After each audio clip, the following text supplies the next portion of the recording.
আম্মা গেটটা লাগায় দিয়েন। আচ্ছা মাতুব্বর সাহেব, আমরা এখন কোনে যাচ্ছি? আমি যাইতেছি ওই পাড়া আলামিনের কাছে।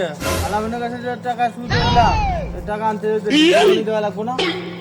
সামনে কুরবানি টাকা বন্দোবস্ত করা লাগবো না? পানি দেওয়ার লাগে এই বাড়িতে বড় একটা গরু কিনবো। মাতুব্বর সাহেব, গত কোরবানি ঈদের গোস্ত তো ফ্রিজ ভরা রয়েছেই না। মাতুব্বর সাহেব, আমারও ফ্রিজ ভরা রয়েছে। কথাবার্তা হলে হিসাব করে কই, এরকম কথাবার্তা যদি কয় এইবার কুরবানি ঈদে একটাই করে দিব না। না মাতুব্বর সাহেব, আমার ভুল হয়ে গেছে। আচ্ছা নন।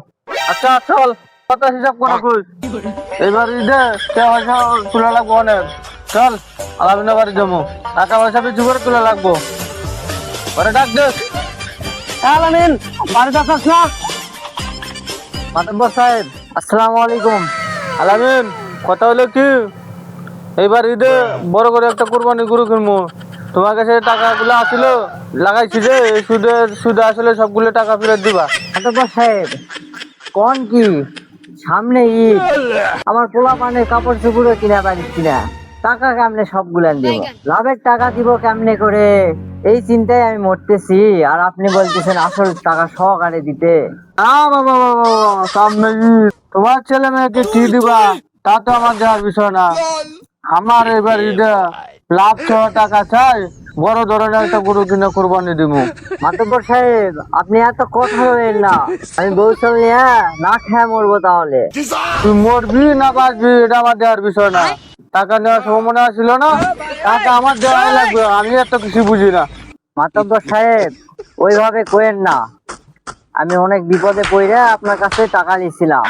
আপনি আমারে 6 মাস সময় দেন, আমি টাকাটা সবই ফেরত দেবো 6 মাস পর। পাগল নাকি? 6 মাস?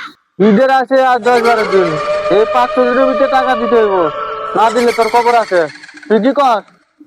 হ্যাঁ মাতুব্বর ঠিকই কইছে, 5-6 দিনের মতন টাকা দেওয়া লাগবো। বড় দেখে একটা কোরবানি কেনা লাগবো। কোরবানি দেওয়া লাগবো না, মাতুব্বরের একটা মান সম্মান আছে না। মাতুব্বর সাহেব, সুদের টাকাতে কি কোরবানি দেওয়া যায়? তোর কি কুরবানি গোস্ত খাওয়ার নিয়ত আছে? গরু কাটার আগে পা গুলোতে তুই নিয়ে যাস, এই কথা কি তোর মনে থাকে না? এই আলামিন মিয়া, তুই কোন সালে টাকা দেবো আমি অত কিছু বুঝি না। এই 3 দিনের মতন টাকা আমার বাড়ি দিয়ে আসবি। আল্লাহ, দুনিয়াটা হলো কি, 3 পুরুষ টাকায় শুনতেছি সুদের টাকা দেয়া কুরবানি হয় না, আর এরা নাকি সুদের টাকা দিয়ে কুরবানি দিবে। এই আলামিন, আমি অত কিছু বুঝি না। 3 দিনের মতন টাকা দিবি। 3 দিনের মতন টাকা না দিলে তোর বাড়িতে আর আশা লাগে না। আচ্ছা মাতুব্বর সাহেব চলেন।